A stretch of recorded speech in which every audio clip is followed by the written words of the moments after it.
Diyos. Minsan pa po, mga kapatid, ang sumatin sa oras na ito at sa lahat po ng aming mga panauhin, muli po namin kayong inaanyayahan na tayo po ay magtalaga sa ating mga puso at kalooban. Tayo po ay dudulog sa Diyos sa pananalangin. Tayo po ay magtatagubilin sa ating pong gagawing pag-aaral ng kanyang mga salita, na sana po ay samahan tayo at lumiwanag sa ating mga puso ang kanyang mga katwiran. Sama-sama po tayo manalangin.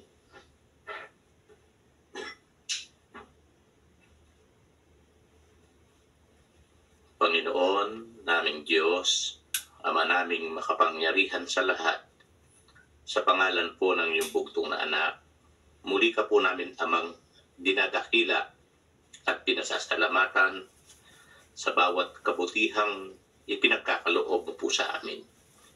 Hindi man po namin matanda ang lahat, Ama, ang nauunawaan namin. Kung kami man po ay buhay, may lakas ang aming lupang katawan at maliliwanag ang aming mga pag-iisip. Ito po'y nagmumula sa iyo. Ikaw ang nagtatawid sa amin at nagliligtas sa marami pong mga kapahamakan. Lalo na po ang magkaroon kami ng pagkakataon na makapag-usap-usap ng nauukol po sa iyong mga palatuntunan. Sana po, Ama, samahan mo po ang bawat nagsusuri, ang bawat nag-iibig, magbalik loob mula sa pagkakamali at sa mga kasalanang amin pong kinasadlakan. Sana, Ama, abutin mo po ang kamay ng bawat nagbabalik loob. Masumpong ang kanilang kumakatok at naghahanap ng kapahingahan ng kaluluwa. Samahan mo po kami sa aming pagdudulang ng iyong mga banal na katwiran. Nawa, makapasok sa aming mga puso, maisimpan namin sa aming mga kalooban, upang siya naming malakaran ngayon hanggang sa kami po ay tatawagin mo na sa aming mga pamamahinga. Bahala ka na po na magsugo ng iyong banal na espiritu upang pangunahang kami sa aming mga pag-aaral. Ipatawad mo na rin, Ama, ang aming maraming mga pagkakamaling nagawa sa buhay na ito. Kaawaan mo po kami linisin ang karumihan ng aming mga puso. Salamat po, Ama, sa kabutihan mo sa amin, sa pangalan ng aming Panginoong Hesukristo.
Sumatin po ang kapayapaan ng Diyos, mga kapatid, sa lahat ng ating mga panauhin. Magandang araw po sa inyo.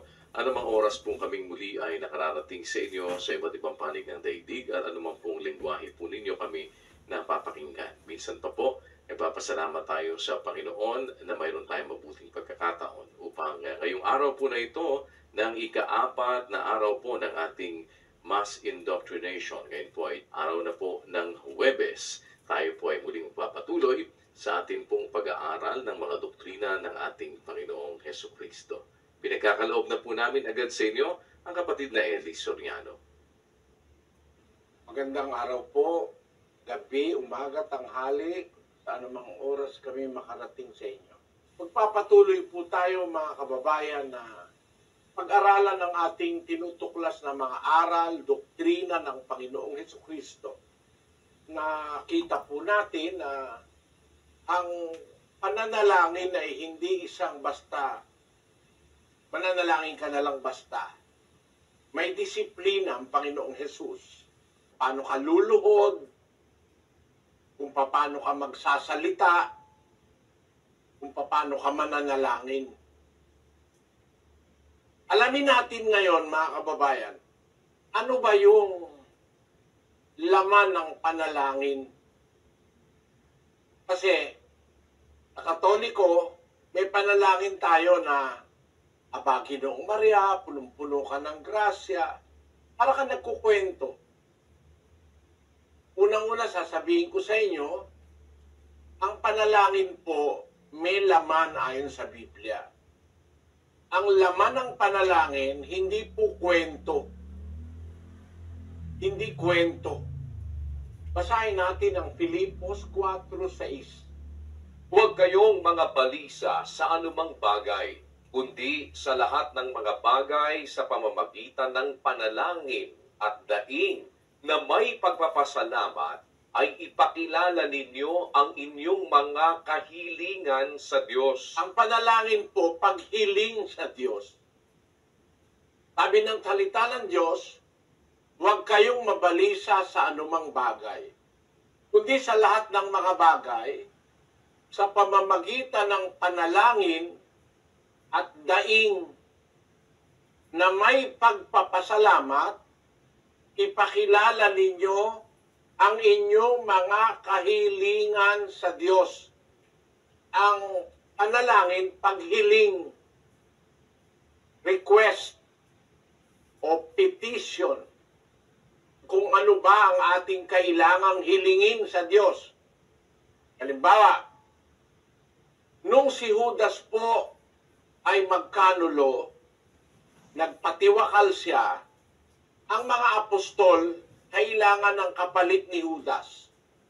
Nanalangin sila. Tingnan po natin kung ano pinanalangin nila, kung Aba, Ginoong Maria ba, o sumasampalataya ako. Basahin natin ang 1 ng Gawa, versikulo 24. At sila'y nagsipanalangin at nagsipagsabi, Ikaw, Panginoon, na nakatataho ng mga puso ng lahat ng mga tao, ay ipakilala mo kung alin sa dalawang ito ang iyong hinirang, upang tanggapin ang katungkulan sa ministeryong ito at pagka-apostol na kinahulugan ni Judas, upang siya'y makaparoon sa kanyang sariling kalalagyan. Pumipili sila ng kapalit ni Judas, mga kababayan. Yung 11 apostol, para kompleto uli sila, 12, kasi kaya po 12, representing sila ng 12 angka ng Israel.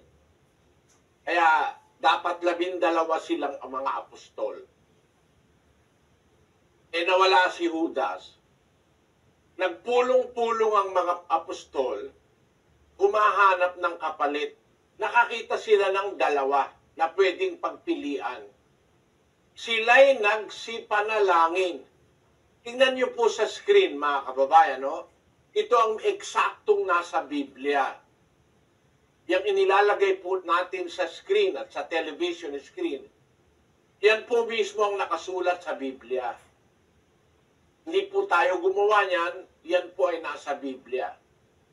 sila'y nagsipanalangin at nagsipagsabi, Ikaw, Panginoon, na nakatataho ng mga puso ng lahat ng mga tao, ipakilala mo kung alin sa dalawang ito ang iyong hinirang upang tanggapin ang katungkulan sa ministeryong ito at pagkaapostol na kinahulugan ni Judas upang siya'y makaparoon sa kanyang sariling kalalagyan at sila'y pinagsapalaran nila at nagkapalad si Matias at siya'y ibinilang sa 11 apostol.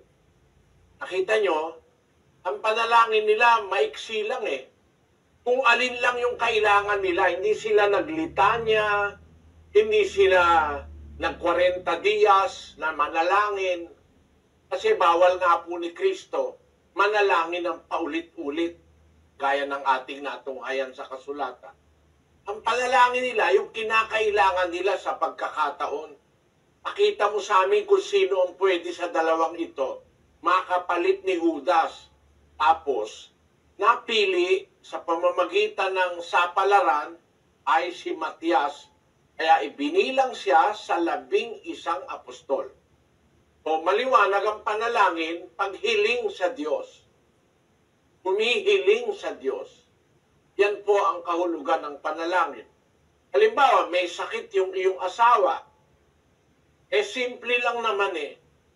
Panginoon, ang akin pong asawang katulong sa buhay, merong karamdaman. Pakihaplos mo po. Awa ka po sa amin. At minsan, lalo na kung wala kang pambili ng gamot, kahit po sana wala kaming pambili ng gamot, sa kapangyarihan mo'y gumaling ang aking asawa. Yun ang panalangin. Hindi kailangan na maglilitanya ka na kung ano-ano eh. Ang kailangan mo lang naman eh yung sa oras na yon, sasakay ka sa eroplano, mag-a-abroad ka.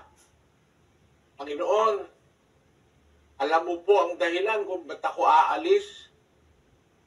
Masakit sa loob ko na iwan ang aking asawa at mga anak pansamantala. Pero sana po'y ingatan mo sila at ingatan mo rin ang aking paglalakbay. Sana wag bumagsak ang eroplano o lumubog ang barko. Salamat po sa iyo. Kasi yung pong paghiling, may kasamang pagpapasalamat, sabi sa Biblia. Yun ang panalangin, simple. Ulitin natin yung 4:6, kapatid na Daniel. Huwag kayong mga balisa sa anumang bagay, kundi sa lahat ng mga bagay, sa pamamagitan ng panalangin at daing na may pagpapasalamat, ay ipakilala ninyo ang inyong mga kahilingan sa Diyos. Sa pamamagitan ng panalangin at daing na may pagpapasalamat, ipakilala ninyo ang inyong mga kahilingan sa Diyos. Bakit may kasamang pagpapasalamat? Kasi ang doktrina ni Kristo, pag humiling ka sa Diyos, magtiwala ka na yon ay ibibigay ng Diyos. Kung ikaw ay nasa paraan ang paghiling mo, kung maayos ang paghiling mo, ang tiwala mo, ibibigay ng Diyos yon. Kaya noon pa lang, hinihiling mo pa lang, nagpapasalamat ka na. Basahin po natin sa Marcos 11:24. Kaya nga, sinasabi ko sa inyo, ang lahat ng mga bagay na inyong idinadalangin at hinihingi, ay magsisampalataya kayo na inyong tinanggap na at inyong kakamtin. Ayun, pagka sumasampalataya ka, sa hinihiling mo ay ipagkakaloob ng Diyos, sumampalataya ka, ang wikang tinanggap mo na at iyong kakamtin. Nananalangin ka na may kasamang pagtitiwala na ang Diyos ay makapangyarihan sa lahat, na tatanggapin mo yon at kakamtin mo. Kaya kailangan may pagpapasalamat ka na agad eh. Kaya dun sa Pilipos, sa pamamagitan ng panalangin at daing, na may pagpapasalamat, ipakilala ninyo ang inyong mga kahilingan sa Diyos. Kaya po yung panalangin, mga kapatid, ang kahulugan niyan paghiling. Sa atin pong kinagis ng religiyon, kinukwentuhan natin ang Diyos Alam naman ng Diyos yun. Aba, Ginoong Maria, punong-puno ka ng grasya, ang Panginoon Diyos sumasayo, bukod kang pinagpala sa babaeng lahat, pinagpala naman ang iyong anak na si Jesus. Ano yung panalangin ba yun? Wala ka namang hinihiling dun Kinukwento mo lang si Maria bukod na pinagpala. Alam naman ng Diyos yun, di naman niya nakalimutan yun. Ang panalangin, paghiling. Bakit? Ang sinasabi mo bukod na pinagpala sa babaeng lahat, pinagpala naman ang iyong anak na si Jesus. Dios te salve Maria, llena eres de gracia, el Señor es contigo, bendita tú eres entre todas las mujeres, y bendito es el fruto de tu vientre, Jesús. Di ba yan ang kinakanta? Panalangin ng Katoliko yan Dios te salve Maria, llena eres de gracia, el Señor es contigo, bendita tú eres entre todas las mujeres, y bendito es el fruto, bendito es el fruto de tu vientre, Jesús. Santa María, Madre de Dios, ruega por nosotros, pecadores, ahora y la hora de nuestra muerte. Amen. Jesus. Panalangin ba yan, mga kapatid? Ipanalangin niya, kwento yan Santa Maria, ina ng Diyos, ipanalangin mo kami, makasalanan ngayon, at kung kami mamamatay, amin. Abay, ikaw nga ang dapat manalangin Bakit inutusan mo yung ina ng Diyos? Bakit naman wala tayong kagalang-galang sa ina ng Diyos? Sabi mo, ina ng Diyos, ba't mo inuutosang ipanalangin ka? Dapat ikaw nga ang manalangin mismo. Yun ang utos ni Kristo. Ang bawat isang Kristiyano, mananalangin tayo. Huwag nating ipapasa kay Maria yung ating obligasyong manalangin. Pagkatapos mo sabihin, si Maria, ina ng Diyos, inutusan mo namang ipanalangin ka. At walang katigil-tigil. Panalangin mo kami makasalanan ngayon at hanggang sa kamatayan. Amin. Walang magagawin si Maria niyan. Wala nang ibang magagawa, kundi patay pa naman si Maria. Hindi pa naman nabubuhay mag-uli. Samantalang patay pa ngayon si Maria, utusan mong manalangin araw-araw hanggang sa mamatay ka. Imposibleng magawa ni Maria, patay pa siya. Hindi pa po nabubuhay ang mga patay. Namatay kasi si Maria. Lahat ng namatay kay Kristo, mabubuhay sa huling araw, sa tinatawag na muling pagkabuhay o resurrection. Samantalang patay si Maria, mananalangin ka kay Maria, sasabihin mo, Santa Maria, ina ng Diyos, panalangin mo kami, makasalanan ngayon, at hanggang sa kamatayan makasalanan pa rin. Yan ang panalangin natin. Tama po kaya yon, mga kababayan, sa Biblia. Ang Biblia ang sabi, huwag kayong mabalisa sa anumang bagay, kundi sa lahat ng bagay, sa pamamagitan ng panalangin at daing na may pagpapasalamat, ay ipakilala ninyo ang inyong mga kahilingan sa Diyos. Ang panalangin po paghiling, hindi pagkukwento. Kaya magkwento ka ng magkwento, walang kabuluhan yun. Alam kasi ng Diyos yun eh. Kaya nangyari sa atin, tinuruan tayo ng panalangin wala sa Biblia. Kagaya nung, Toring David, panalangin mo kami. Toring Garing, panalangin mo kami. Bahay na ginto, panalangin mo kami. Kabanantipan, sasagot yung mga nasa audience. Panalangin mo kami. Pinto sa langit, panalangin mo kami. Talang maliwanag, panalangin mo kami. Mapagpagaling sa mga may sakit, panalangin mo kami. Pagsasakdala ng mga taong makasalanan, panalangin mo kami. Mapang-aliw sa nagdadalamhati, panalangin mo kami. Mapag-ampon sa mga Kristiyano, panalangin mo kami. Hari ng mga anghel, panalangin mo kami. Hari ng mga patriarka, panalangin mo kami. Hari ng mga propeta, hari ng mga apostol, hari ng mga martir, hari ng kompesor, hari ng mga birhen, hari ng lahat ng santo, haring ipinaglihing dinagmana ng kasalanang orihinal, haring iniakyat sa langit, hari ng kasantusan-tusang rosaryo, hari ng kapayapaan, kordero ng Diyos na nakawawala ng kasalanan ng sanlibutan, patawarin mo kami. Panginoong kordero ng Diyos na nakawawala ng kasalanan sa sanlibutan. Ba't kailangan ulit-ulitin yun? Huwag po kayo magagalit, mga kababayang Katoliko, no? Pinag-aaralan lang po natin yung nasa Biblia. Ang panalangin, panghiling sa Diyos. Hindi pagkukwento. Hindi pa ulit-ulit. At ang panalangin, kung ano yung kailangan mo dun sa oras na yon, yun ang sasabihin mo. Halimbawa kakain ka. Utos po kasi ng Diyos yun eh. Kakain ka, gusto mong ang kakainin mo makabuti sa'yo, umikit ka sandali, kapatid. Panginoon, salamat po sa biyayang pinagkaloob mo sa amin.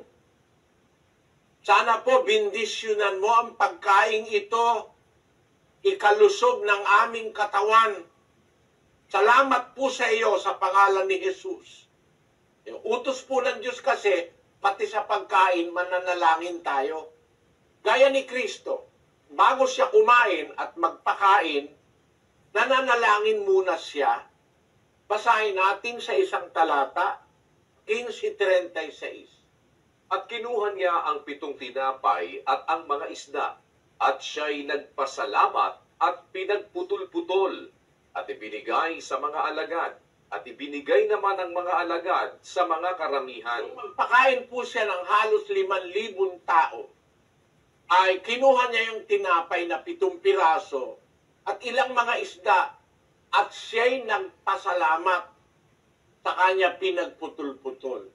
Sa pagkain po, mga kababayan, dapat magpasalamat din tayo.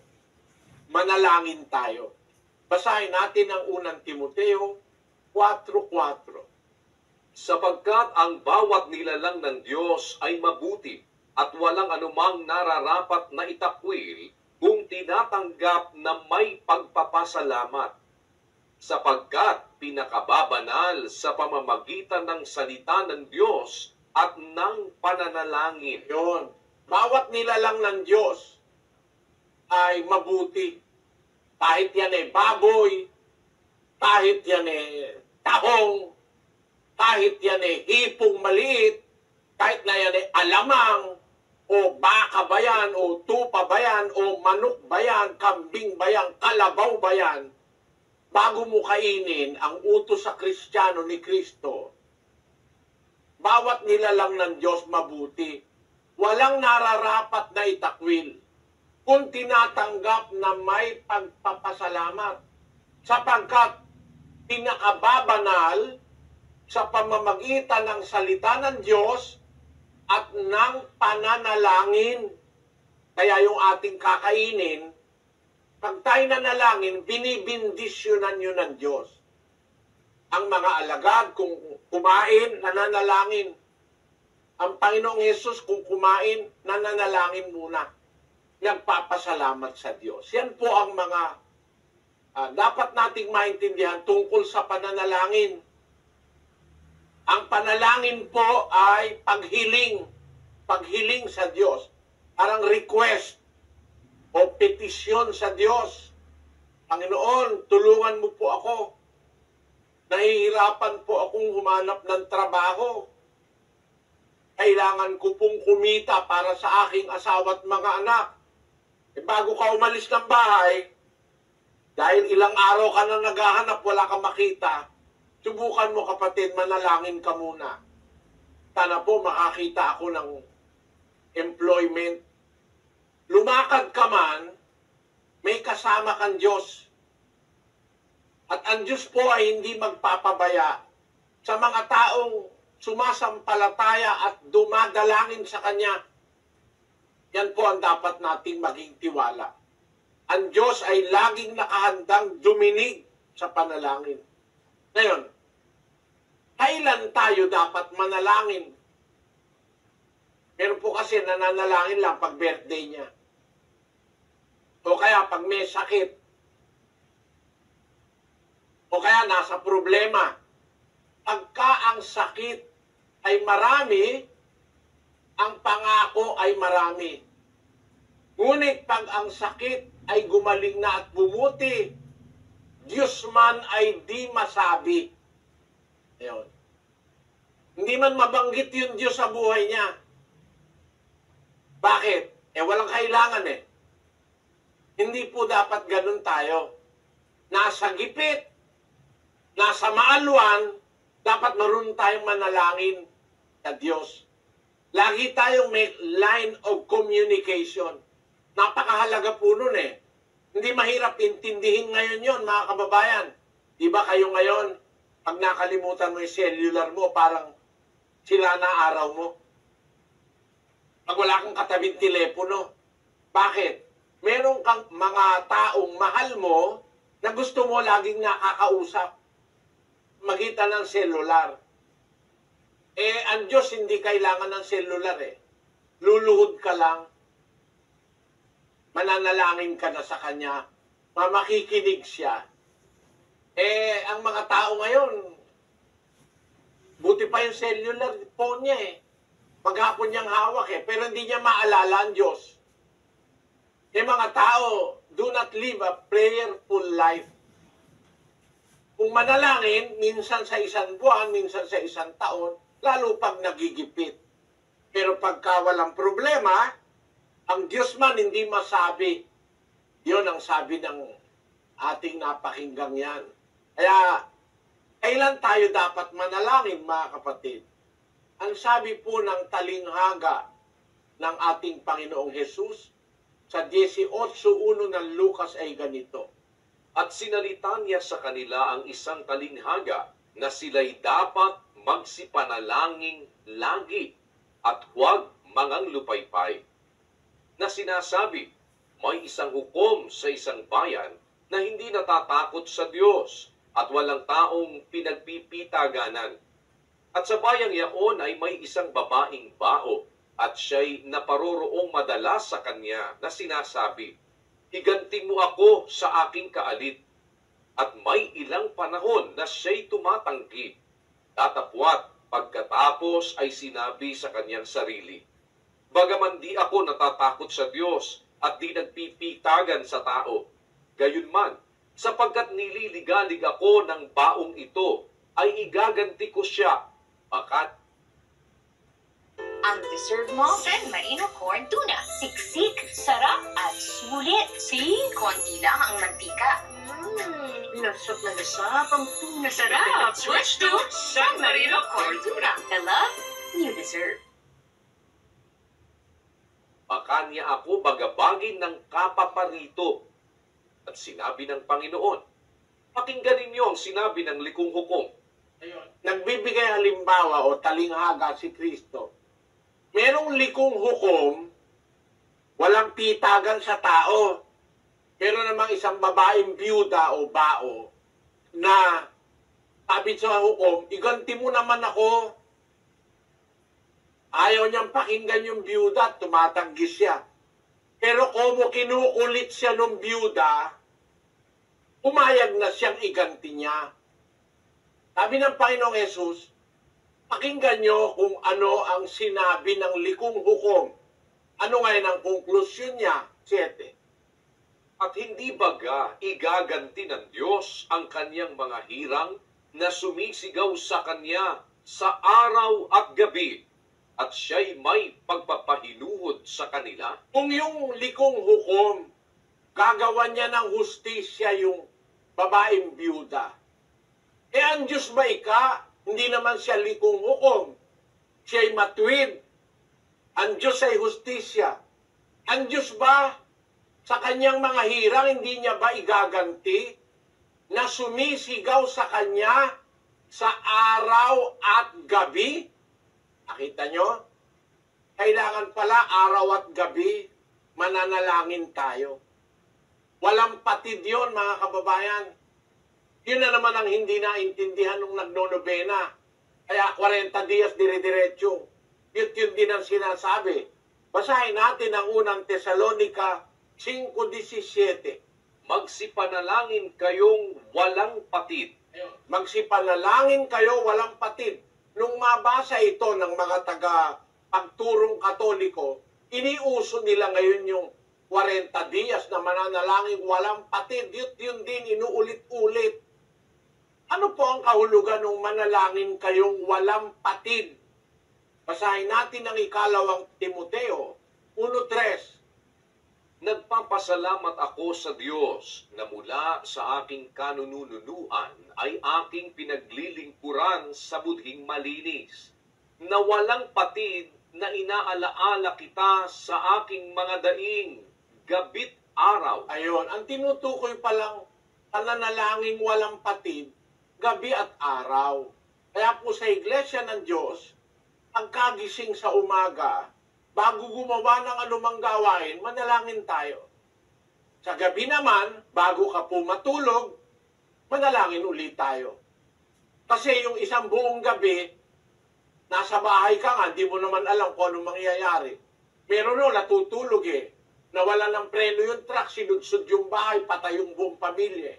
Meron natutulog lang may bumagsak na helicopter, patay sila lahat sunog ang bahay Kaya, napakahalaga po nung bago ka matulog, sa buong maghapon na nakaraan, Panginoon, salamat po. Itinawid mo kaming mapayapa sa buong maghapon. At binigyan mo kami ng lahat ng aming pangangailangan. Sa gabing ito, nagpapasalamat kami, Ama, sa iyong lingap sa amin. Sana po'y bantayan mo kami, samantalang kami natutulog, ako at ang aking may bahay at mga anak. Salamat po sa pangalan ni Jesus. Amen. Simpleng panalangin, malaki ang timbang sa Diyos. Pagkagising, Panginoon, salamat po sa pag-iingat mo sa buong magdamag. Meron kasi, natulog, di na nagising dahil binangungot. Salamat po sa magdamag na pag-iingat mo sa amin. Sa araw na itong panibagong ibinigay mo, ako po'y maghahanap buhay. Maiwan ko ang aking asawa at mga anak. Pakiingatan mo po sila samantalang ako'y wala. Iligtas mo kami sa lahat ng kapahamakan, sa mga taong masasama at sa mabibigat na karamdaman. Maraming salamat, Ama, sa pangalan ng iyong bugtong na anak. Mga simpleng panalangin ng pagtatagubilin at pagtitiwala sa Diyos, malaki po ang magagawa nito sa ating buhay. Yung pananalangin sa Diyos. Gabi at araw. Hindi po isang buong araw na uulit-ulitin mo yung panalangin, ang tawag nila ay nobena. Parang nung mamatay yung lolo ko. Ang pangalan ng lolo ko, Tirso Fernando. No. Nung unang araw, kaawat patawarin ang kaluluwa ni Tirso sa purgatorio, kaawat patawarin ang kaluluwa ni Tirso sa purgatorio, kaawat patawarin ang kaluluwa ni Tirso sa purgatorio, tapos, Ama namin, sumasalangit ka, tapos sasambit ka, Abaginoong Maria, punong-puno ka ng grasya. Ulit-ulit yun. Bata pa po ako nun Ulit-ulit yun, ulit-ulit. Kaya nga nakabisado ko yung mga sinasabi nila Pati yung mga toring-garing, panalangin mo siya, bahay na ginto, batalay tanso, yun, mga kung ano-anong mga ganon. Nakabisado ko yun Bata pa po akong maliit nun.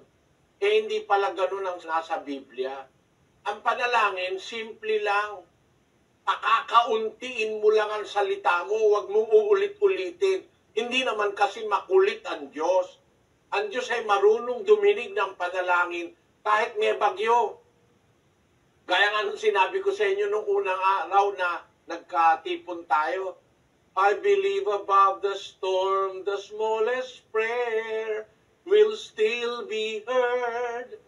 I believe that someone in the great somewhere hears every word. Ayun, kahit may bagyo, naririnig ng Diyos yun.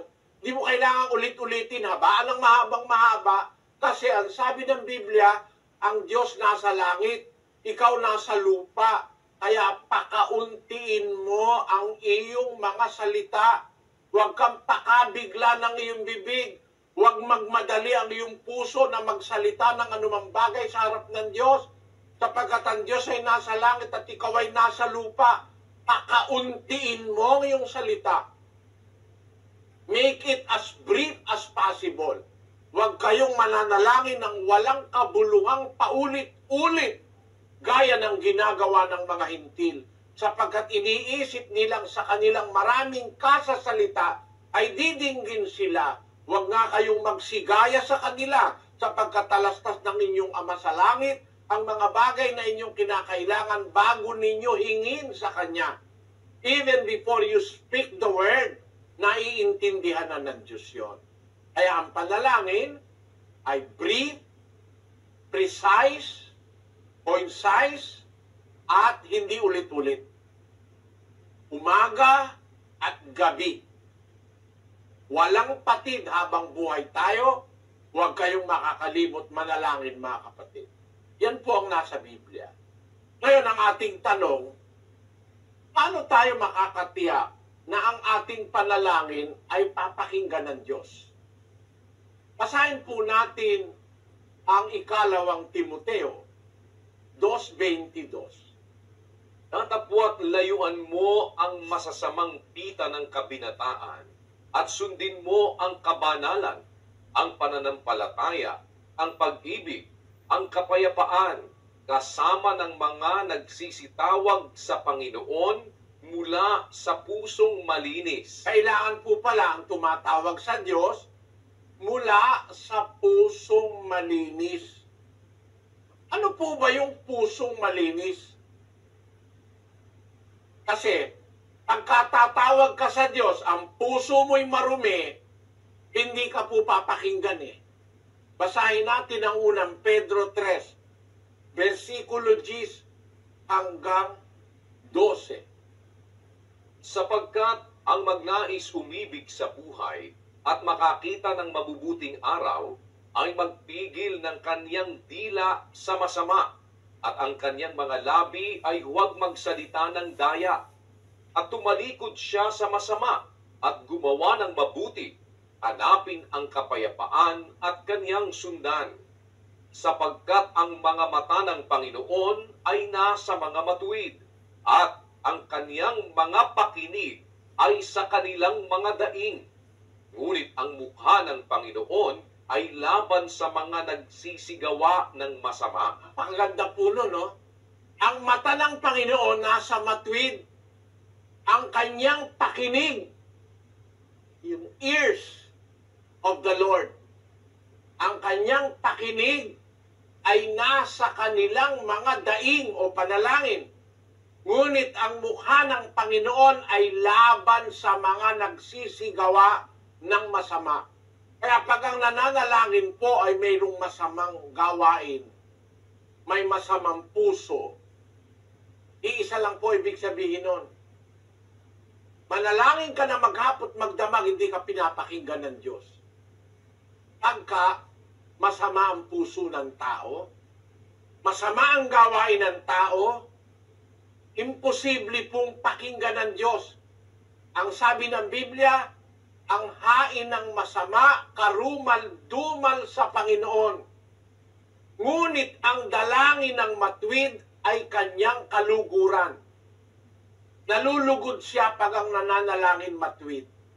At kaya para tayo pakinggan, kailangan meron tayong malinis na puso. Sabi ni Pablo kay Timoteo, kasama ng nagsisitawag sa Panginoon mula sa pusong malinis. Ano po ang kahulugan ng pusong malinis? Pakinggan nyo sa Gawa ng mga Apostol 24:16. Na dahil nga rito'y lagi rin akong nagsasanay upang magkaroon ng isang budhing walang kapaslangan sa Diyos at sa mga tao. Ayon, kailangan pala ang ating budhi, ang ating puso, walang kapaslangan o laban sa Diyos at sa mga tao. Pagka mananalangin tayo, meron tayong laban sa Diyos. O kaya meron tayong kapaslangan laban sa mga tao. Hindi po papakinggan ng Diyos ang ating panalangin. Kaya kailangan may malinis tayong puso eh. Bakit po? Pakinggan nyo kung ano ang nasa puso ng tao. Sa Mateo Kapitulo 15, versikulo 19, ganito po ang sinasabi. Sapagkat sa puso nang gagaling ang masasamang pag-iisip, mga pagpatay, mga pangangalunya, pakikiapid, mga pagnanakaw, mga pagsaksi sa di katotohanan, mga pamumusong. Ito ang mga bagay na nangakakahawa sa tao. Tatapwat ang kumaing hindi maghugas ng mga kamay ay hindi makakahawa sa tao. Maliwanag po ang sagot ng Biblia. Sa puso nang gagaling ang masasamang pag-iisip, pagpatay, pangangalunya, pakikiapid, pagnanakaw, pagsaksi sa di katotohanan, mga pamumusong. Yan po ang mga marurumi sa puso. Kaya ang sabi ng Diyos sa 17:9 ng Jeremias, pakinggan nyo, Ang puso ay magdaraya ng higit kaysa lahat na bagay at totoong masama. Sinong makaaalam? Akong Panginoon ay sumisiyasat ng pag-iisip. Aking tinatarok ang mga puso upang magbigay sa bawat tao ng ayon sa kani-kaniyang lakad, ayon sa bunga ng kani-kaniyang mga gawain. maliwanag na maliwanag po, nakikita ng Diyos ang puso. Sinong makakaalam? Ang puso ay magdaraya higit sa lahat ng bagay. Eh doon nga sa isang salin ng Biblia, the heart is evil, deceitful, sabi sa ibang salin. Eh, yung puso na magdarayang higit sa lahat ng bagay, walang makakaalam kundi ang Diyos eh. Kaya pag nananalangin ka sa Diyos, eh sa puso mo namumuhi ka sa asawa mo. Pinagtataksilan mo yung asawa mo, sa puso kasi nanggagaling ang pakikiapid, parumihan, pangangalon niya, masamang pag-iisip, pagsaksi sa di katotohanan o mga kasinungalingan, nandyan yan sa puso. Eh nananalangin ka, meron kang ganyang iwi-iwi sa puso mo. Meron kang nakatanim na galit sa puso mo, laban sa iyong kapwa. E paano ngayon yun? Hindi, sayang ang panalangin mo, kapatid. Hindi nakikinig ang Diyos eh. Kaya, ang isang dapat nating maintindihan para ang ating panalangin, pakinggan ng Diyos, maglinis tayo ng puso. Mga kababayan. Kaya hindi pwedeng basta nananalangin ka na lang eh. Kailangan malinis yung puso mo eh. Halimbawa, mag-asawa kayo. Eh, hindi kayo nagkakasundo. Pakinggan kaya ng Diyos ang panalangin nyo? Basahin natin ang unang Pedro 3:7. Gayon din naman kayong mga lalaki, magsipamahay kayong kasama ng inyo-inyong asawa ayon sa pagkakilala, na pakundanganan ang babae na gaya ng marupok na sisidlan. Yamang kayo na may kasamang tagapagmana ng biyaya ng kabuhayan, upang ang inyong mga panalangin ay huwag mapigilan. Nakita niyo yon mga kababayan? Hindi ka mga lalaki, makipamahay kayo sa inyong asawa ayon sa pagkakilala.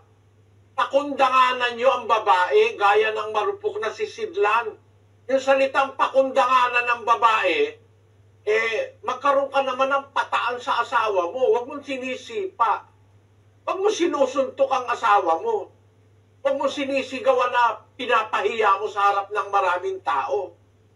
Pakundanganan ng babae, gaya ng marupok na sisidlan, upang ang inyong mga panalangin huwag mapigilan. Kahit pala manalangin ka ng manalangin, malupit ka sa asawa, hindi naman pinapakinggan ng Diyos ang panalangin mo.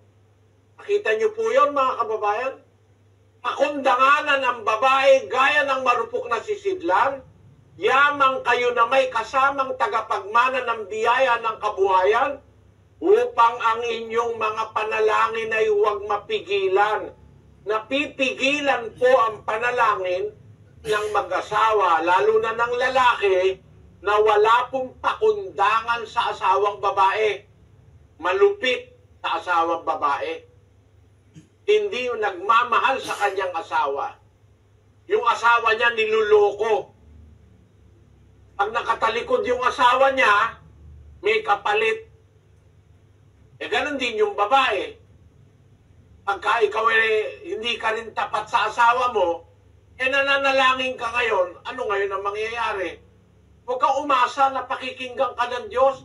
Nasa salita kasi ng Diyos yan Kaya namin tinuturo, mga kababayan, para hindi ba kagaya ng ibang pastor, manalangin tayo. Basta manalangin na lang. Ganun ba talaga yon?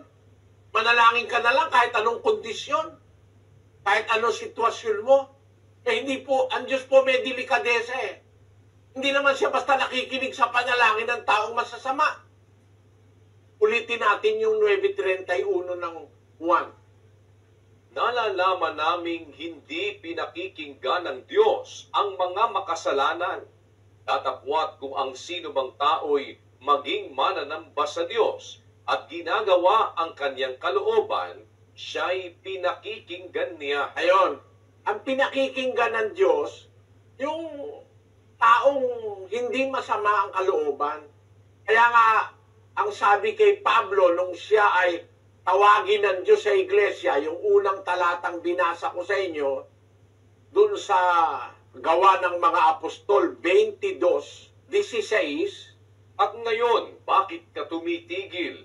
Magtindig ka at ikaw ay magbautismo at hugasan mo ang iyong mga kasalanan na tumatawag sa kaniyang pangalan. Ayon, magtindig ka, magbautismo ka, kasi sa bautismo, ipapatawad ang kasalanan, tapos na tumatawag sa kanyang pangalan.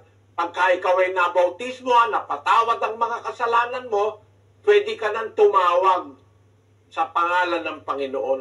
Makakapanalangin ka na may tiwalang papakinggan ka ng Diyos pag napatawad ang kasalanan mo. Basahin natin ang 2 Kronika 7:14. Kung ang aking bayan na tinatawag sa pamamagitan ng aking pangalan ay magpakumbaba at dumalangin at hanapin ang aking mukha at talikuran ang kanilang masamang mga lakad, akin ngang didinggin sa langit at ipatatawad ko ang kanilang kasalanan at pagagalingin ko ang kanilang lupain. Yan ang mga kondisyon ng Diyos Kung ang aking bayan tinatawag sa aking pangalan, magpapakumbaba, dadalangin, hahanapin ang aking mukha, tatalikuran ng kanilang masamang mga lakad, akin ngang didinggin sa langit. Kaya ang kondisyon ng Diyos, hindi naman po mahirap Magsisisi ka sa kasalanan mo, iiwanan mo yung masama mong gawain, pag dumalangin ka, papakinggan ka na ng Diyos. Yan po ang kasiguraduhan na ang Diyos makikinig sa ating panalangin. Maglinis muna po tayo ng puso. Kaya nga po natin pinag-aaralan itong doktrina ni Kristo Kasi kung di natin pag-aaralan ito habang panahon na lang, nagre-relihiyon tayo, naniniwala tayo na nanalangin tayo, tapos antay ka ng antay ng sagot ng Diyos, wala naman dumarating na sagot. Kasi hindi ka pinapakinggan. Kailangan bago tayo pakinggan ng Diyos, sumunod muna tayo sa Diyos. Ang pagsunod, Maglinis muna tayo ng puso. Nagaganap po yan, unang-una sa bautismo na itinuro ng Biblia. Linisin natin ang ating puso. Alisin natin ang lahat ng kasamaan sa puso bago tayo manalangin sa Diyos. Basahin po natin ang Efeso, Kapitulo 4, at versikulo 31. Ang lahat ng kapaitan at kagalitan at pagkakaalit at kadaldalan at panglilibak ay mga alis nawa sa inyo, pati ng lahat ng masasamang akala. Pagka ang puso mo, punong-puno nito, may pait, may kagalitan, may kadaldalan, panlilibak, masamang akala. Tapos mananalangin ka ngayon, paano ka ngayong aasang papakinggan ka ng Diyos? Kahit lahat ng santo, tawagin mo, hindi ka papakinggan ng Diyos. Yun ang nasa Biblia. At yung pong nasa Biblia, yun ang totoo. Hindi yung iniisip natin. Hindi yung palapalagay ng pastor. Hindi yung maling pag-asang binibigay ng pastor. Manalangin ka in the name of Jesus. In the name of Jesus nga, wala ka naman sa kondisyon. Marami kang masamang nakaimbak sa puso. Kailangan linisin muna yon, mga kababayan. Pakinggan nyo. 15:3. Ano natin malilinis ang ating puso? Kayo'y malilinis na sa pamamagitan ng salita na sa inyo'y aking sinalita. Ayun, malilinis kayo sa pamamagitan ng salita na aking sinalita. Yung palang panlinis, yung salita ng Diyos. Paano malilinis? Basahin natin ang 119:11 ng awit. Ang salita mo'y aking iningatan sa aking puso upang huwag akong magkasala laban sa iyo. Ang panlinis, salita ng Diyos. Parang sabon. Para makalinis yung sabon, babad mo o kaya kuskusin mo. Pero kung yung sabon, ilalagay mo sa isang tabi, yung damit nasa isang tabi, hindi malilinis yun. Magugunaw namon to, hindi malilinis yun Kailangan gamitin mo yung sabon sa paraan na dapat mong gamitin. Ganon din naman ang salita ng Diyos. Ang salita ng Diyos panlinis.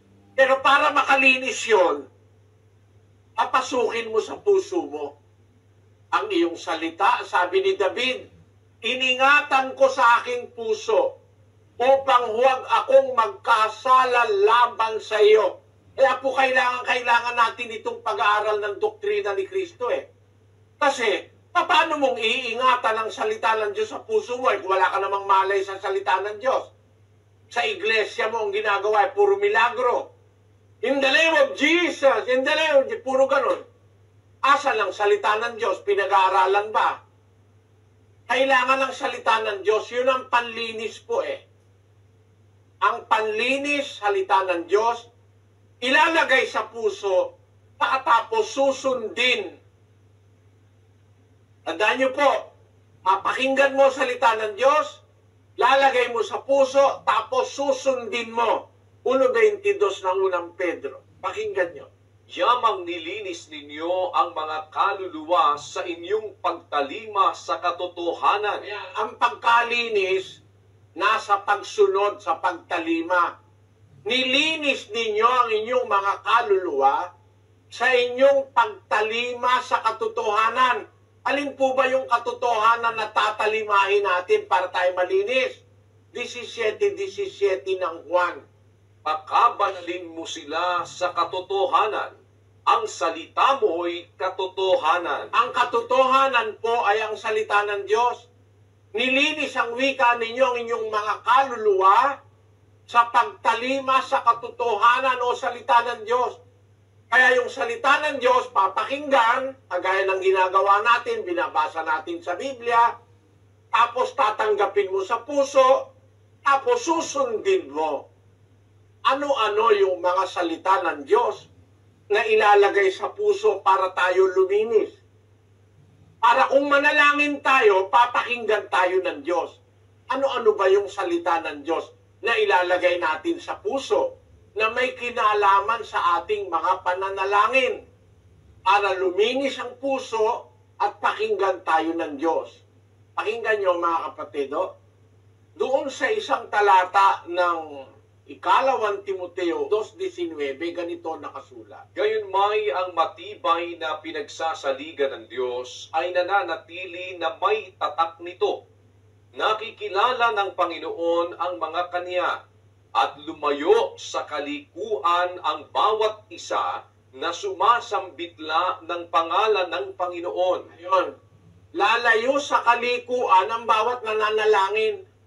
Lumayo sa kalikuan ang bawat isa na sumasambitla o nananalangin sa pangalan ng Panginoon. Kailangan pala, unang-una, lalayo tayo sa kalikuan. Lalayo ka sa bisyo. Lalayo ka sa pambababae, sa panlalalaki. Lalayo ka sa pagsusugal. Lalayo ka sa sari-saring gawain ng makasanlibutang gawain ng laman. Lalayuan mo yan para malinis ang puso at pakinggan ka ng Diyos pagka mananalangin. Alin-alin niyang mga lalayuan nating kalikuan? Galatia 5:19.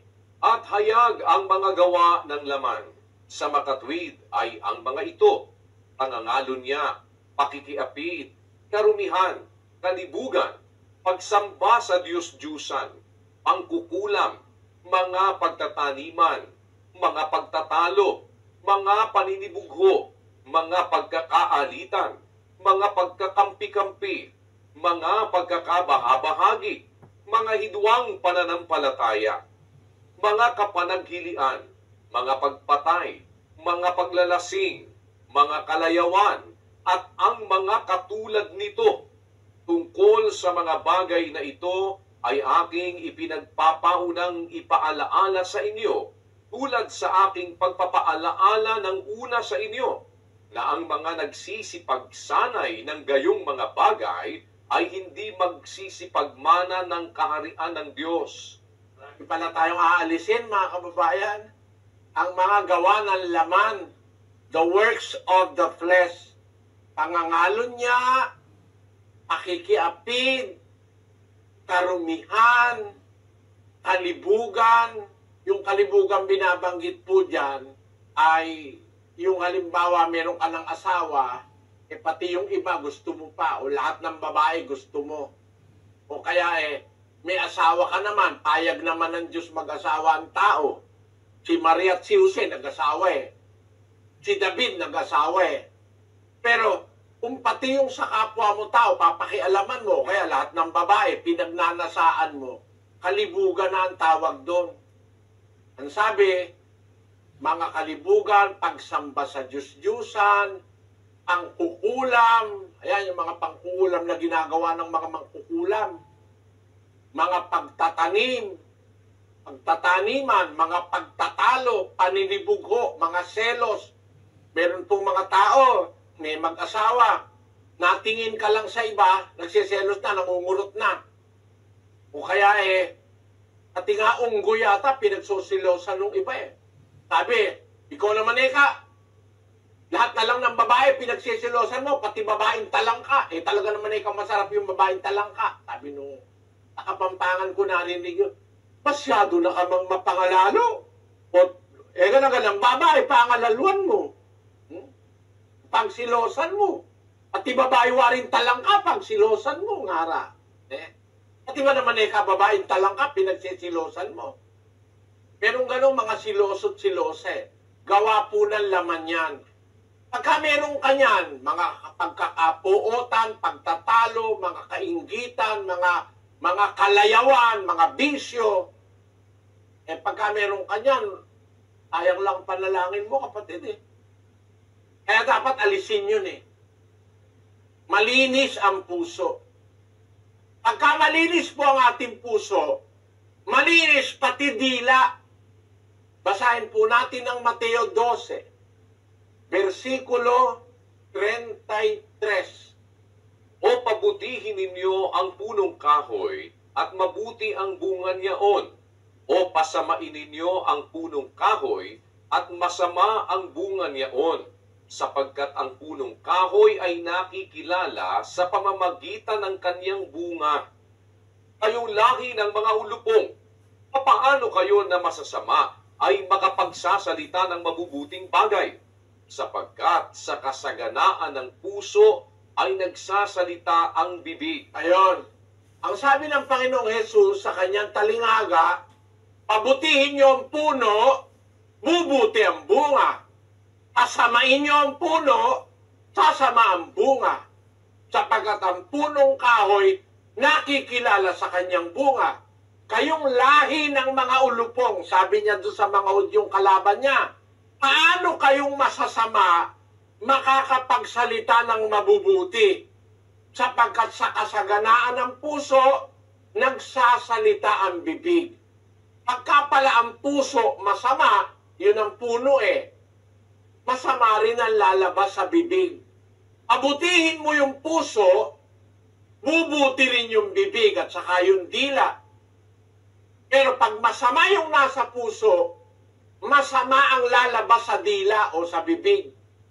Kaya, doon sa 6:45 ng Lucas, ang sabi ganito, Ang mabuting tao ay kumukuha ng kagalingan sa mabubuting kayamanan ng kaniyang puso, at ang masamang tao'y kumukuha ng kasamaan sa masamang kayamanan, sapagkat sa kasaganaan ng puso ay nagsasalita ang kaniyang bibig. ayun, yung kasaganaang nasa puso, yun ang lumalabas sa bibig. Halimbawa, para maintindihan lang po ninyo, bibigyan ko halimbawa.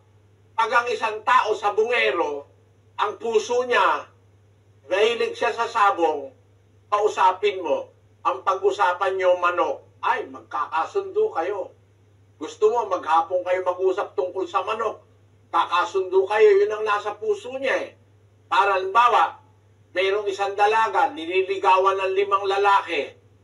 Gusto mong malaman kung sino yung nasa puso niya, doon sa 5 nanliligaw, kausapin mo, oy, naliligaw pala sa'yo si Dani yung ko nun, naliligaw din pala sa'yo si Efren Oo nga, mararamdaman mo kung si Efren nga ang gusto niya kasi gusto niya pag-usapan yun Kung ano yung nasa puso niya, yun ang lalabas sa bibig niya. Yun ang sabi ni Kristo. Kung ano yung masagana sa puso, lalabas yun sa bibig. Ang mabuting tao, kumukuha ng kagalingan sa mabubuting kayamanan ng kanyang puso. Ang masamang tao, kumukuha ng kasamaan sa masasamang kayamanan ng kanyang puso. Sapagkat sa kasaganaan ng puso, nagsasalita ang bibig. Kaya po, pag malinis ang puso mo, lilinis din ang bibig mo. Pag malinis ang bibig mo, malinis ang dila mo, manalangin ka man, papakinggan ka ng Diyos. Pero pag masama ang puso mo, masama rin ang dila mo, ang sinasabi mo kasinungalingan, ang daraya, pagpapaimbabaw, ay naku, hindi ka po papakinggan ng Diyos. Ayon sa Biblia, hindi ako may sabi nun.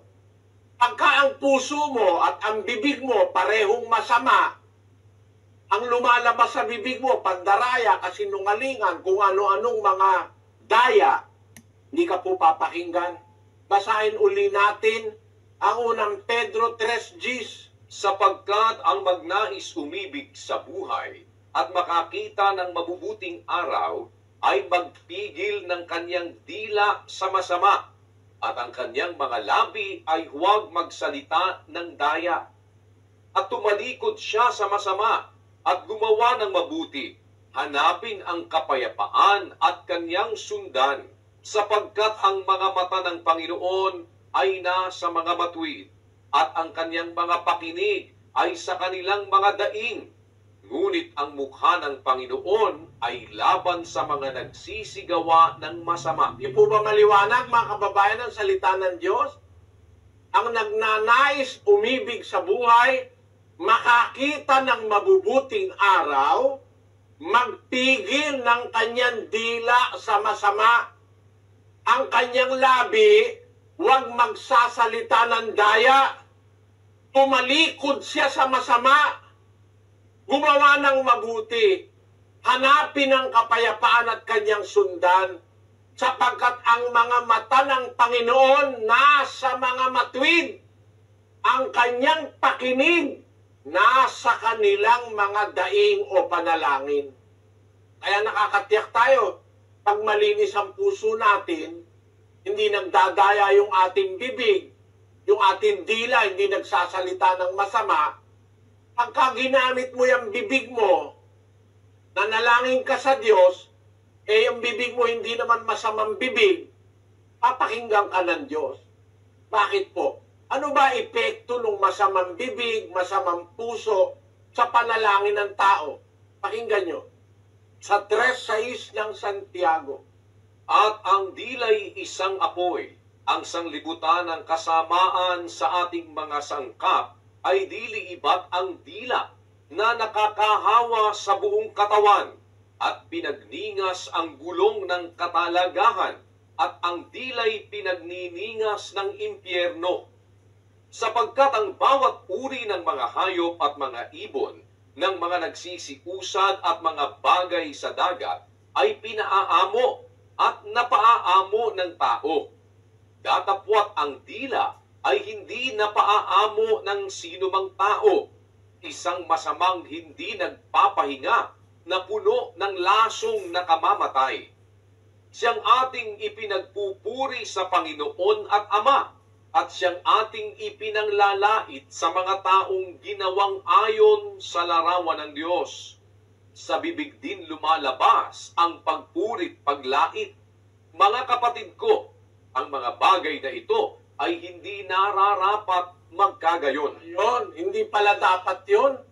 Sabi ni Santiago, sa bibig, lumalabas ang pagpuri, ang panalangin, sa bibig din lumalabas ang paglait.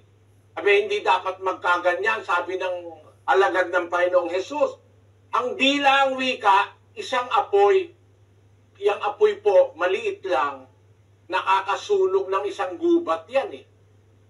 Ang sanlibutan ng kasamaan sa ating mga sangkap ay dili iba't ang dila na nakakahawa sa buong katawan at pinagningas ang gulong ng katalagahan, ang dila pinagniningas ng impyerno, sapagkat ang bawat uri ng hayop at ibon at nagsisiusad, mga bagay sa dagat, pinapaamo at napapaamo ng tao. Kita nyo? Totoo naman yun ah. Kaya nga meron lion tamer eh. At yung dolphin, napapaamo ng tao, pinagsasayaw, mga aso, mga lahat ng klase, pati mga isda, napapaamo ng tao. Pero yun ang wikang dila, hindi napapaamo ng sino mang tao. Isang masamang hindi nagpapahinga, puno ng lasong nakamamatay, na siyang ating ipinagpupuri, ipinapanalangin sa Ama, ipinanlalait din natin sa taong ginawa ayon sa larawan ng Diyos. Sa bibig lumalabas ang pagpuri at ang paglait. Mga kapatid ko, ang mga bagay na ito hindi nararapat magkagayon. Kaya pala kailangan, mga kapatid, pinag-uusapan pa lang natin, panalangin eh. Hindi pa tayo nag-uusap sa ibang doktrina ni Kristo. Panalangin pa lang po ang ating topic. Napakalawak palang bagay ito. Kasi kailangan pala, pag mananalangin ka, maglinis ka muna ng dila. Maglinis ka muna ng pulo ng dila, yung puso. Maglinis ka ng pamumuhay. Aalisin mo yung pagdaraya. Aalisin mo yung panluloko. No? Aalisin mo yung pagpapaimbabaw. Kung minsan kasi may dila, paimbabaw eh. Sabi nga ng mga kawikaan ng Tagalog, yan naman kay tulak ng bibig, kabig ng dibdib. Mga kapatid, hindi totoo yung sinasabi. Sabi ng dila, oo. Sabi ng puso, hindi. Sabi ng dila, hindi. Sabi ng puso, oo. Niloloko sarili niya. Merong ganong mga tao na ang dila nagsasalita ng kasinungalingan. Yun ngayon mismong dila na yon na ipinagsisinungaling mo, pinandadaya mo. Yun ngayon ang gagamitin mo sa panalangin. Papakinggan kaya ng Diyos? Isipin nyo, mga kababayan, yun po ang humatol sa inyong sarili.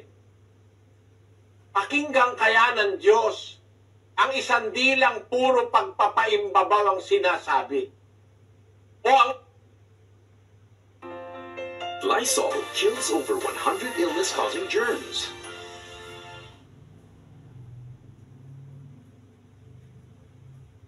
o ang isang puso na kunyari magiliw. Sabi nga ni Balagtas Sis Luz, yung sabi ni Balagtas. Sabi po ni Balagtas, kung ang isalubong sa iyong pagdating ay masayang mukha't may pakitang giliw, lalong pag-ingat at kaaway na lihim, siyang isa-isip na kakabakahin. Yan ang nasa bro ni Balagtas na Florante at Laura.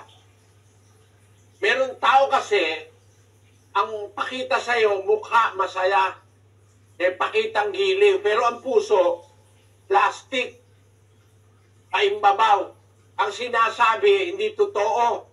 Kaya kailangan, alam natin, kung ano salita ng Diyos na iipunin natin sa ating puso. Unang-una, alisin nyo ikaandaya. Huwag kayo magsasalita ng daya, sabi ni San Pedro. Ang inyong mga labi, huwag magsalita ng daya. Ang inyong mga dila, magpigil sa masama. Tapos, ano pa ang ating dapat matandaan? Doon sa Mateo, Kapitulo 5, versikulo 37, mga kababayan. Datapwat ang magiging pananalita ninyo'y oo, oo. Hindi, hindi. Sapagkat ang humigit pa rito ay buhat sa masama. Ang dapat palang pananalita mo, hindi, kung hindi, oo kung oo. Kasi, pag sinabi mong oo, hindi naman pala. Pag sinabi mong hindi, oo naman pala. Galing yun sa demonyo. Galing sa masama. Paano ka dapat magsalita? Pakinggan nyo sa Santiago 5:12. Ngunit higit sa lahat ng mga bagay, mga kapatid ko, ay huwag ninyong ipanumpa kahit ang langit, ni ang lupa, ni ang anumang ibang sumpa, kundi ang inyong oo ay maging oo, at ang inyong hindi ay maging hindi, upang kayo'y huwag mangahulog sa ilalim ng hatol. Yun, ang liwanag, ang itinuturo ng Panginoong Hesus at saka ng mga alagad, maging tapat tayo sa pakikipag-usap. Pag sinabi nating oo, ang inyong oo, maging oo. At pag ang inyong hindi, maging hindi. Para wag kayong mahulog sa ilalim ng hatol. Halimbawa, sa katapusan na kita babayaran, kapatid, sabihin mo kung anong katapusan. Katapusan ng linggo, katapusan ng buwan, o katapusan ng mundo. Kasi, yung taong kausap mo, umaasa yon, babayaran mo siya. Alam mo, hindi ka makakabayan. Nagipit ka, bago dumating yung katapusan, puntahan mo na, kapatid, yung inaasahan ko parang malabo Pwede ba na pag nakuha ko sa kita babayaran, patawarin mo ako. Ganon. Maging tapat tayo. Pag sinabi nating hindi, hindi. Pag sinabi nating oo, oo. Darating ka ba? Pupunta ka ba? Ano dapat mo sagot? Pupunta ako, sigurado, sigurado. Yun, sigurado, sigurado raw. Pexman. Hindi ganon ang pagsasalita. Para wag tayong magkasala sa ating dila, sa ating puso, laban sa Diyos. Dapat ganito. 4 ng Santiago. Pakinggan nyo sa 13. Magsiparito ngayon, kayong nagsisipagsabi, ngayon o bukas, ay magsisiparoon kami sa gayong bayan at titira kami doong 1 taon at mangangalakal at magtutubo. Kayo ngang hindi nakaalam ng mangyayari bukas.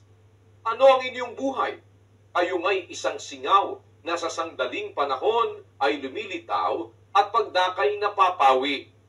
Sapagkat ang dapat ninyong sabihin ay, Kung loloobin ng Panginoon, ay mga bubuhay kami at gagawin namin ito o yaon. Yung pala ang dapat natin pagsasalita, hindi naman natin tiyak ang ating buhay. Meron akong kilala kong kamag-anak namin Sabi nung anak niya, "Nanay, bakit naman kagabing-gabi alas 11, nagluluto ka pa? Kasi anak, masarap ang paksiw sa sinangag bukas ng umaga. Kaya pinapaksiw ko kahit itong ayungin." Pinaksiw. Kinabukasan ng umaga, hindi niya nanakain yung ayungin Binangungot, patay.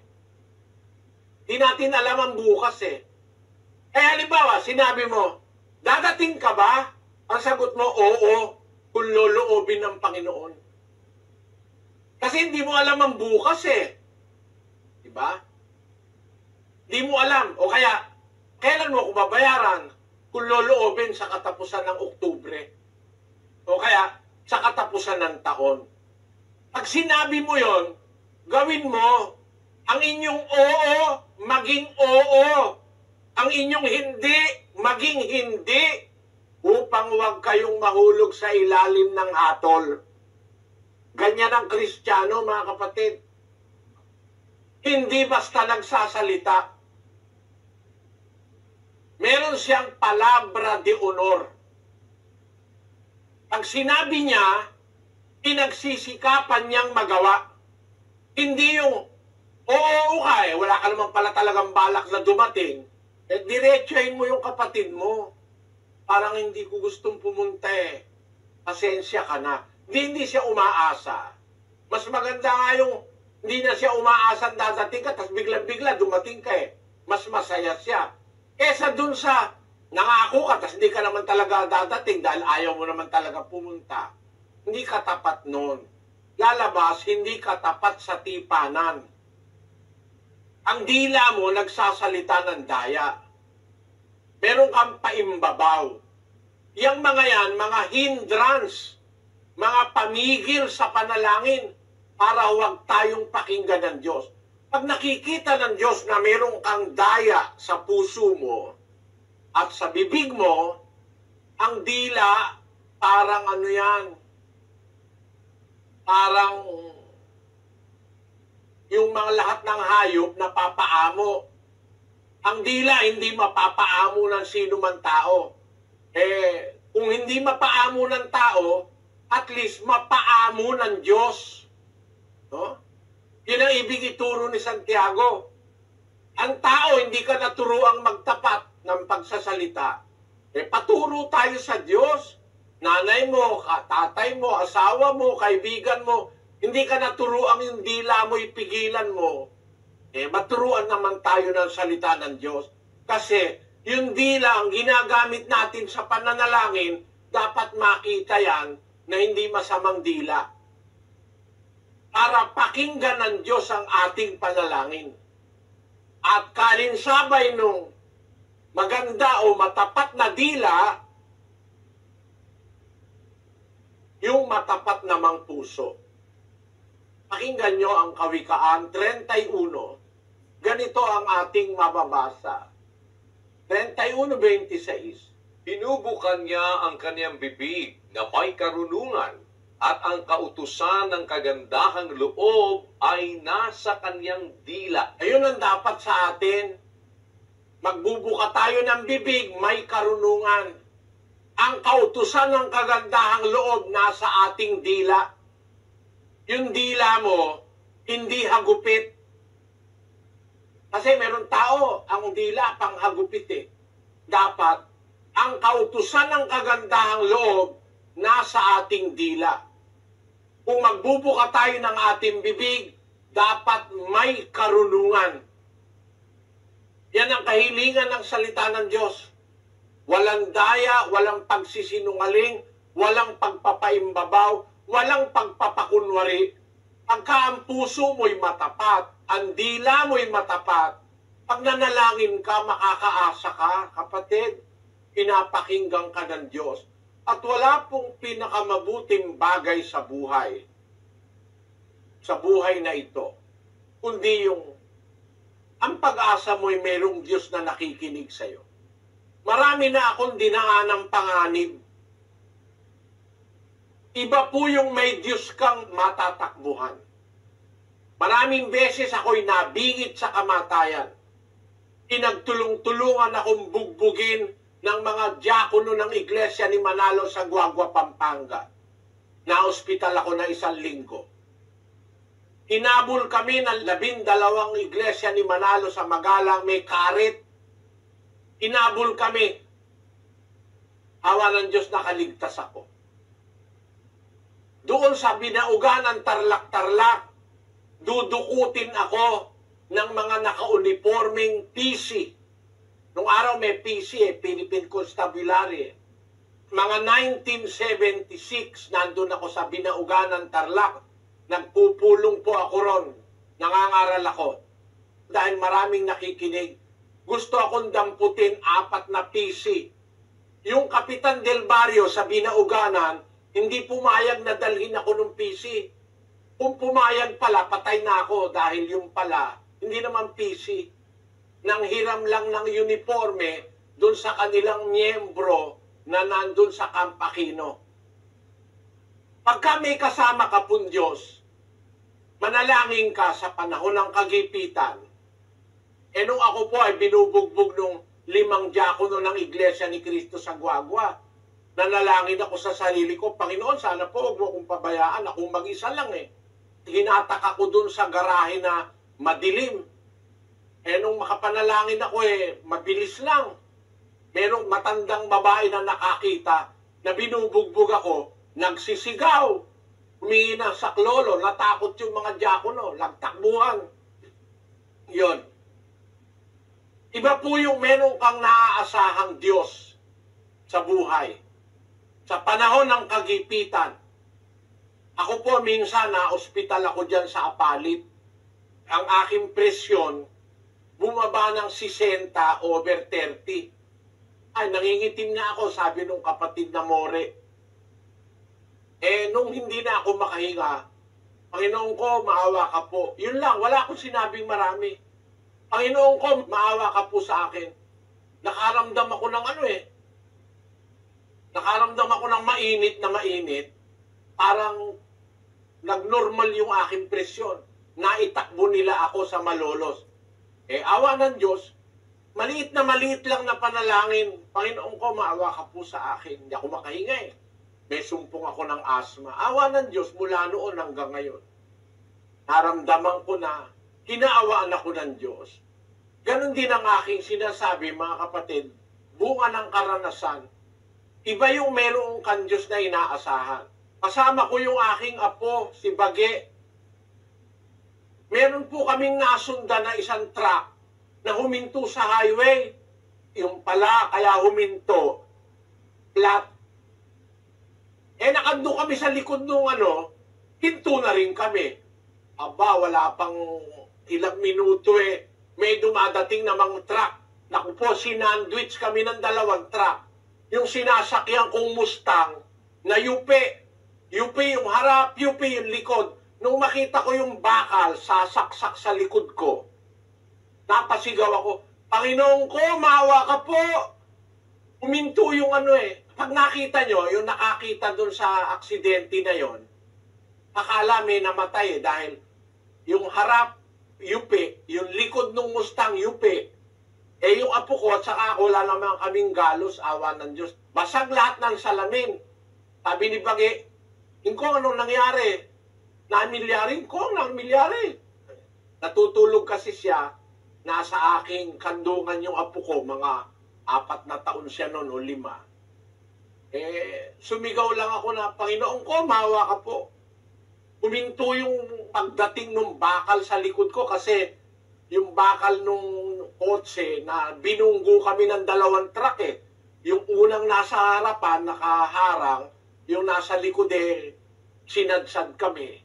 Yan po mga kapatid, karanasan yan Nagtuturo na kung meron kang matatawagan Diyos, sa mga panahon ng kagipitan, hindi ka mapababayaan. Pangako po ng Diyos yun Nakasulat doon sa Hebreo 13:5. sabi ng Diyos, sa anumang paraan, hindi kita pagkukulangin.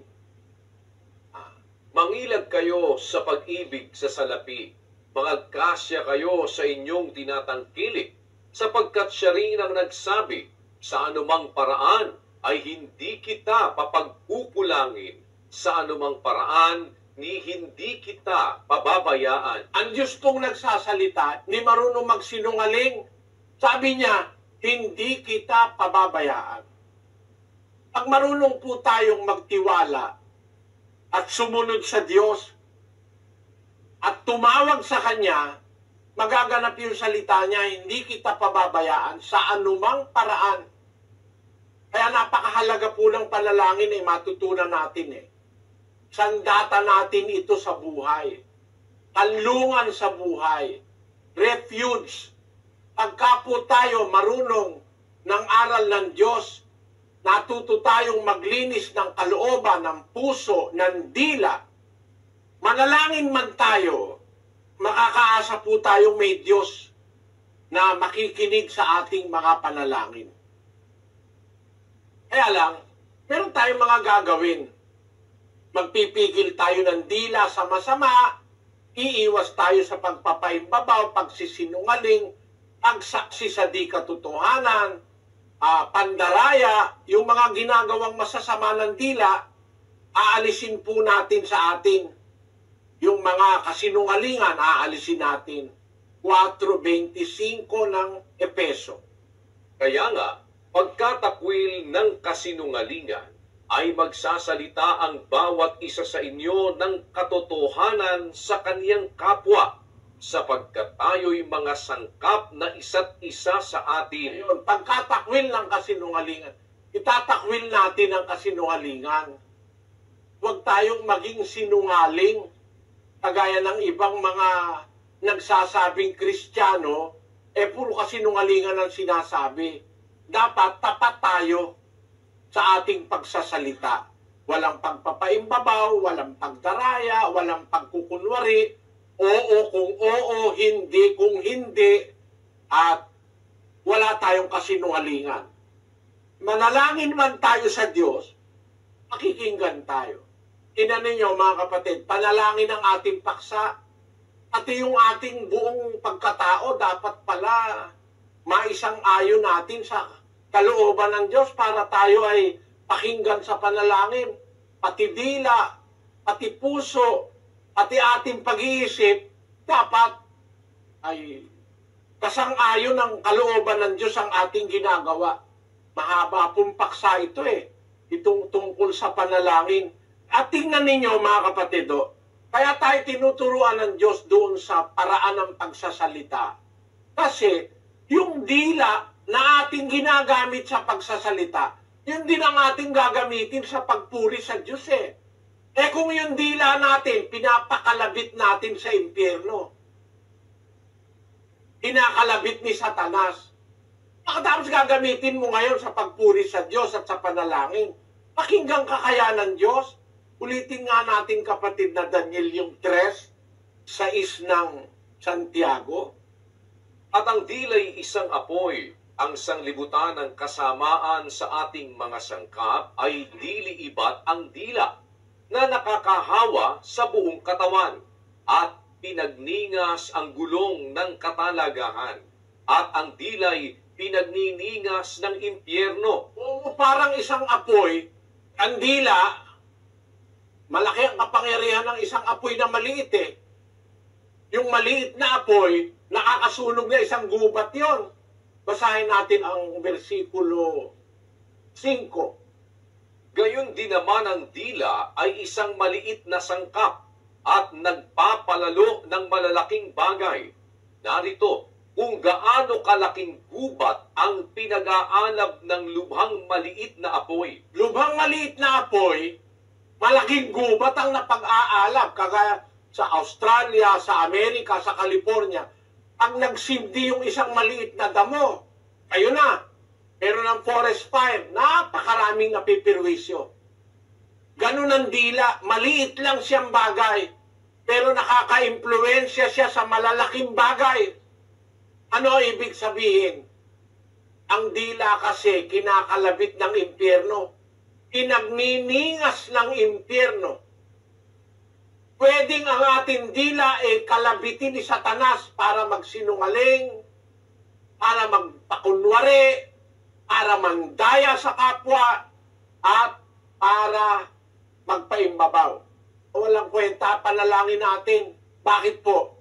At mapapahamak pa tayo ng ating dila. Mateo 12:36. At sinasabi ko sa inyo na ang bawat salitang walang kabuluhang sabihin ng mga tao ay ipagsusulit nila sa araw ng paghuhukom. Ayun.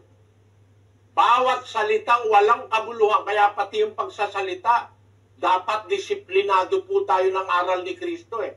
Alam nyo ngayon mga kababayan, pati yung pangalan ng Diyos, ginagasgas ng tao eh.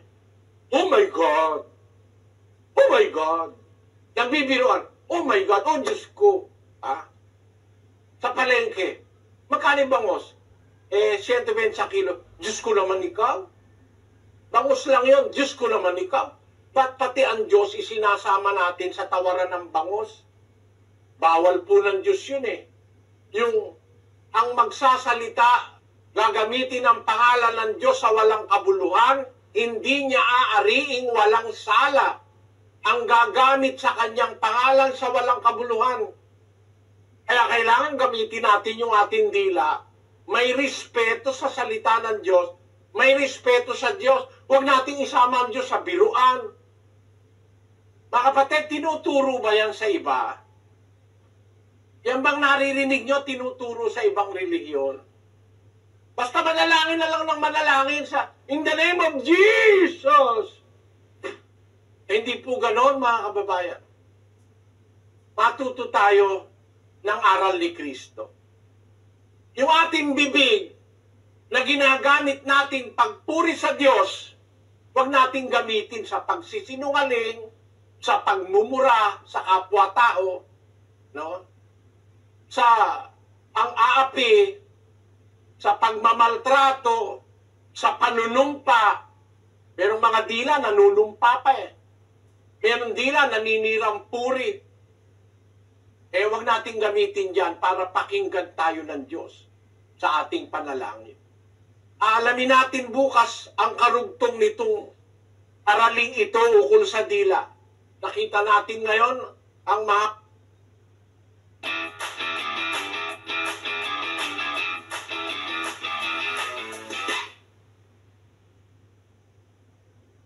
mahalagang bagay na salita ng Diyos na hindi tayo dapat magdaya, magpaimbabaw, magsinungaling.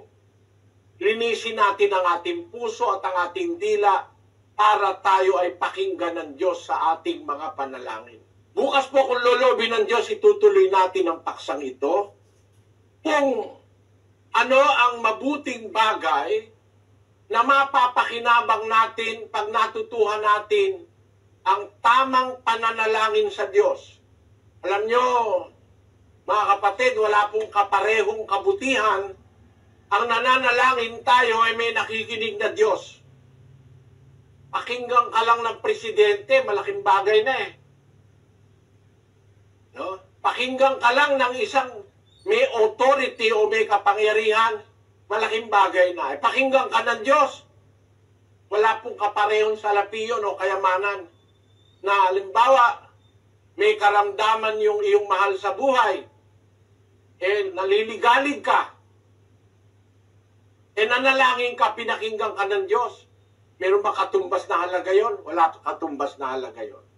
Babaksak na yung eroplano namin eh. Awa ng Diyos eh. Yung ibang mga tao siguro sa eroplano, wala silang pakialam. Pero ako may pakialam eh. Papunta po kami sa Bible Exposition eh. Yung aming eroplano ay sinalubong ng mga buitre, ang lalaki. Naku po, yung makina ng eroplano, nayupi sa laki ng buitre. Ayan o, may dugo pa o. Yung aming eroplano, nagpaikot-ikot po ng merong 20 minuto. Ba't kako ayaw tayong bumaba kung sumabog yung yung pala hindi pwedeng bumaba dahil pag bumaba at kami sumadsad, pagliliyab ang eroplano. Kaya inuubos muna nung piloto yung gasolina. 20 minuto kami paikot-ikot na gano'n hanggang hindi na uubos yung gasolina. Pagbaba namin, napakaraing bombero, napakaraing mga ambulansya. Walang kamalay-malay yung iba naming kasama, ako'y nananalangin sa Diyos. Sabi ko, kung ito na po ang katapusan ko, Panginoon, hindi naman po ako makakatanggi. Kung hindi pa naman, sana, huwag kaming masugatan o kahit sino man sa amin. Awa ng Diyos, pag landing, ubos na yung gasolina, nag-landing na kami. Andun lang kami sa airport, paikot-ikot. Paikot-ikot. Ba't hindi naman tayo umaalis? Paikot-ikot lang tayo, ayaw tayo bumaba. Hindi ko naman naintindihan. Kailangan pala pagbaba at sumadsad kami, dapat walang gasolina. Kasi kung maraming gasolina, sasabog kami doon. Kaya pagdating namin, marapakaraming nakakabang na mga ambulansya, bumbero. Kaya awa ng Diyos, hindi naman kami nasugatan. Hindi naman kami sumadsad, nakalanding ng maayos. Pag meron ka pong aasahan Diyos, walang kasing laking kapayapaan sa puso na pagka meron kang kagipitang nasasalunga, meron kang naaasahan Diyos. Sabi ng Diyos, hindi kita pababayaan. Kaya tinuturo po namin sa inyo itong matuwid na pananalangin sa Biblia. Bukas po, pagpatuloy natin ang bagay na ito, mga kababayan, sana po balik kayo, kapatid na Daniel. Maraming salamat po muli sa inyo pong pagantabay sa atin pong mass indoctrination ngayong araw po na ito at nag-aanyaya kami bukas po sa ating day 5 ng ating pong mass indoctrination o pag-aaral ng mga doktrina ng ating Panginoong Jesucristo kung loloobin ng Diyos. Bukas, araw ng Friday, alas 7 po ng gabing muli dito po sa atin sa Pilipinas. Kung anumang oras po sa iba't ibang panig ng daigdig, kami po ay inyong mapapakinggan at mapapanood dito po sa ating patuloy na pag-aaral ng mga doktrina ng ating Panginoong Jesucristo. Minsan pa po, salamat sa Panginoon at sa inyo pong lahat na nagpaunlak na samahan kami ngayong gabing ito. At nag-aanyaya rin kami mamaya pong alas 9:30 ang atin naman pong Global Prayer for Humanity ay nakaschedule. Kayo pong lahat ay aming inaanyayahan na naman po ang inyong pananampalataya. Bago po tayo pansamantalang maghiwa-hiwalay ngayong gabi, minsan pa po kami nag-aanyayang samahan ninyo kami sa isang maiksing panalangin.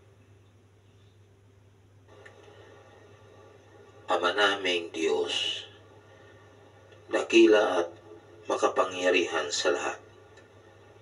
Sa pangalan po ng aming Panginoong Jesucristo, Ama, salamat po sa iyong pagtuturo sa amin. Salamat po, Ama, na pakinggan namin ang iyong mga katotohanan. Sa matagal na panahong inililihim ng aming pinanggagalingang relihiyon. Sa tulong mo po, Ama, simula ng pag-aaral ng iyong mga doktrina, marami na po kaming natutunan. Salamat po. Sana samahan mo pa kami sa dako pa roon. Kaawaan mo po ang aming mga panauhin, ang aming mga mahal sa buhay, ang aming mga kapwa-taong nagnanais na magbalik loob sa iyo. Tulungan mo po silang maitanim ng mariin sa kanilang mga puso ang iyong mga katotohanan upang maisabuhay. Makapaglingkod kami ng tutuhanang paglilingkod. Maging dapat sa pangako mong buhay na walang hanggan. Basbasan mo po kaming lahat ng mga nakikinig. Pagpalain mo po ang bawat kaluluwang lumalapit sa iyo sa tuwina. Ingatan mo po sila, Ama.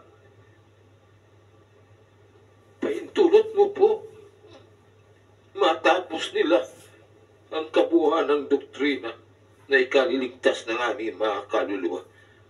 Sana ang mga may karamdaman, pagalingin mo po. Maawa ka po sa aming lahat.